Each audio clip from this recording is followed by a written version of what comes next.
안녕하세요. 콩나물쌤입니다. 이번 영상에서는요, 초등공부 속력이 아니라 방향입니다 라는 주제로 말씀드리도록 하겠습니다. 이번 영상은 시리즈로 만들어 드릴 텐데요, 초등공부 느리게 가도 전혀 늦지 않습니다 라는 주제의 시리즈로 말씀드리도록 하겠습니다. 좋은 질문 남겨주시면 또 거기에 대한 답변으로 또 영상 더 만들어 드리도록 할 테니까요, 질문 남겨주세요. 제가 직전에 학업격차에 대한 영상들 쭉 올려드렸죠. 그래서 굉장히 많은 분들이 보시고 댓글도 굉장히 많이 남겨주셨어요. 최근에 저희 콩나물쌤 채널의 구독자가 굉장히 많이 늘고 있습니다. 하루에 300명, 많이 는 날은 450, 500명 이렇게씩 늘고 있는데요. 많이 구독해 주셔서 감사하고요. 이렇게 구독을 해주시면서 남기시는 글 중에 이런 것들이 있었어요. 선생님 채널은 좀 마음이 편안해진다, 좀 여유가 생긴다.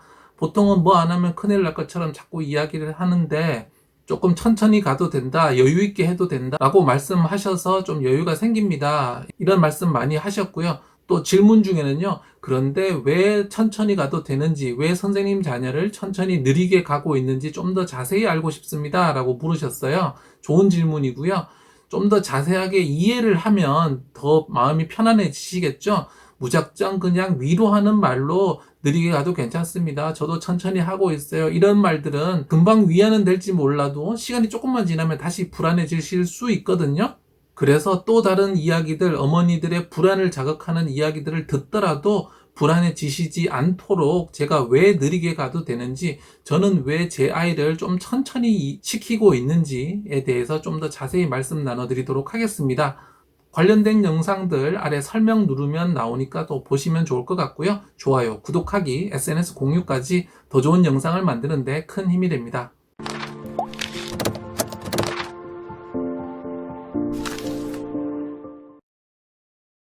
초등공부 속력이 아니라 방향입니다. 첫 번째 이야기는요, 고교 꼴찌도 전교 1등 할 수 있습니다 라는 주제로 말씀드리도록 하겠습니다.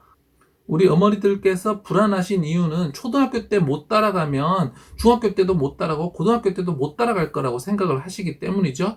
초등 성적이 중등 성적이 되고 중등 성적이 고등 성적이 될 거라고 생각을 하시기 때문에 지금 성적을 내야 중학교 때 성적이 나오고 그래야 고등학교 때 성적이 나온다 라고 생각을 하시는 거죠. 하지만 절대 그렇지 않습니다. 아이들은요, 1학년 들어올 때, 3학년 올라갈 때, 5학년 올라갈 때 변화가 있고요. 또 중1 올라갈 때, 고1 올라갈 때 변화가 큽니다.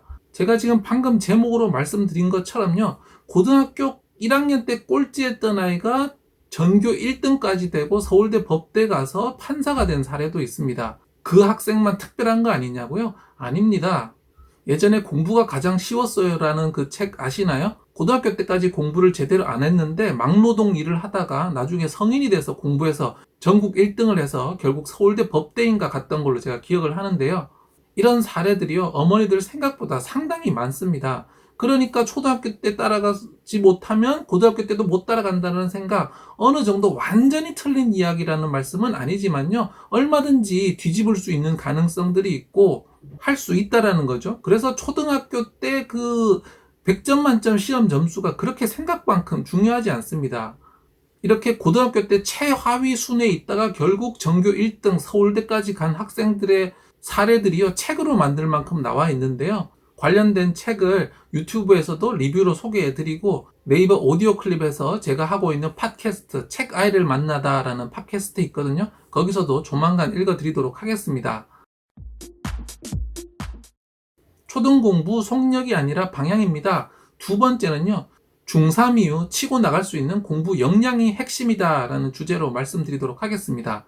꼴찌하다가 전교 1등하고 서울대 간다고 그거 너무 극단적인 사례 아닌가 라고 생각을 하실 텐데요. 사실 조금은 극단적이고 쉽지는 않습니다. 하지만 제가 드리려는 말씀은 그렇게 전교 꼴찌를 하더라도 전교 1등에서 서울대 법대에 갈 만큼 사람에게는 많은 가능성이 있다는 거죠. 지금 조금 뒤처지면 아예 큰일 날 것처럼 부모님께서 불안해 하실 이유가 전혀 없다라는 겁니다. 학생들 결국 입시의 승부는요, 중3 이후에 펼쳐지는데요. 중3 이전은 연습 경기 같은 거라고 생각을 하시면 됩니다. 물론 연습 경기도 잘하면 실전에서도 잘할 가능성은 많죠. 하지만 연습 경기인데 연습 경기라고 생각을 안 하고 전력으로 뛰고 진을 다 빼버리면 결국 본 경기에서 아이들이 뛰기를 싫어하거든요. 그러니까 중요한 것은 중3까지 점수를 얼마로 만들어 놓느냐 보다 더 중요한 것은 중3 이후에 뛰어나갈 마음이 있는가, 그리고 뛰어나가겠다고 마음을 먹으면 뛰어나갈 수 있는 저력이 있는가, 이 두 가지가 핵심입니다. 그런데 우리나라 이 교육열의 어머니들, 엄청난 교육열로 아이들을 이렇게 막 빡빡하게 시키고 급하게 시키고 어머니 불안한 마음에 막 재촉하고 하시면은 결국 아이가 지쳐서 중3 이후에 치고 나가야 할 시점에 치고 나가기 싫어진다라는 거예요. 왜냐하면 이미 초등 6년, 중등 3년, 9년간 너무 많이 시달려서 몸 안에서 모든 진이 빠져서 공부라고 하면 지긋지긋해져 버리는 거예요. 저는 그런 아이들을 참 많이 만났는데요. 5, 6학년 됐는데 공부 참 잘해요. 그런데 눈빛이 시쳇말로 썩은 동태눈인 거예요. 눈이 풀려가지고 몰라요 선생님, 하기 싫어요, 귀찮아요, 엄마 때문에 죽겠어요, 이런 말 하는 아이들도 봤고요. 학교에서 19년간 있으면서 그런 아이들 적지 않게 봤습니다.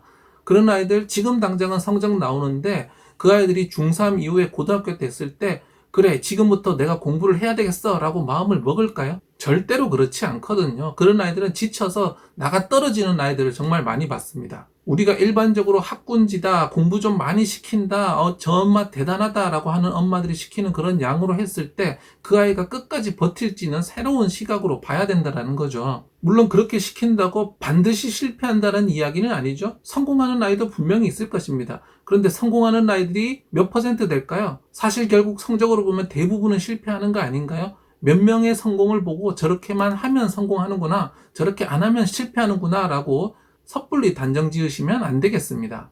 한국인의 빨리빨리 근성이 우리 경제 성장은 이루었지만 많은 폐해가 있었잖아요. 우리 아이도 빨리빨리 해서 빨리 키우다 보면 엄청난 문제들이 기다리고 있다는 거 잊지 마시기 바랍니다.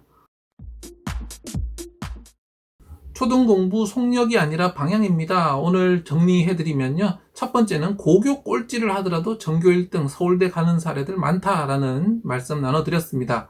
모든 아이가 꼴찌에서 전교 1등 서울대 갈 수 있다는 이야기는 아니지만요. 그 정도로 가능하다라는 거죠. 그래서 전교 꼴찌까지 아니더라도 한 중간 정도만 있어도 얼마든지 가능하니까 지금처럼 부모님께서 막 불안해 하시면서 너무 속력에 빨리 가는데 집중을 하지 않으셔도 된다는 말씀입니다. 중요한 것은 중3 이후 치고 나갈 수 있는 저력이 필요하다고 했죠. 결국에는 중3 이후에 엄마가 거의 터치가 힘든 상황, 그때 결국은 아이가 마음을 먹느냐 안 먹느냐가 결국에는 관건인데 지금처럼 빨리 많이 시키면 아이가 그런 마음을 먹을 가능성이 굉장히 희박해진다는 겁니다. 그래서 조급하게 시키는 부모님들은 열심히 시키지만 결국에는 더 낮은 확률 쪽으로 가고 계시는 거죠. 그렇다면 무작정 도도 중3 이후에 그냥 하면 되는가? 또 그것은 아니겠죠. 제가 학업 격차에 대한 영상들도 여러 가지 올려드렸지만 무작정 놀아도 된다는 말씀은 아닙니다. 그렇다면 중3 이후에 치고 나갈 수 있는 저력, 기본 저력은 뭐가 필요하고 어떻게 길러줘야 되는지 다음 영상, 이어지는 영상들로 계속 말씀드리도록 하겠습니다. 좋아요와 구독하기, SNS 공유까지 더 좋은 영상을 만드는 데 큰 힘이 됩니다. 감사합니다.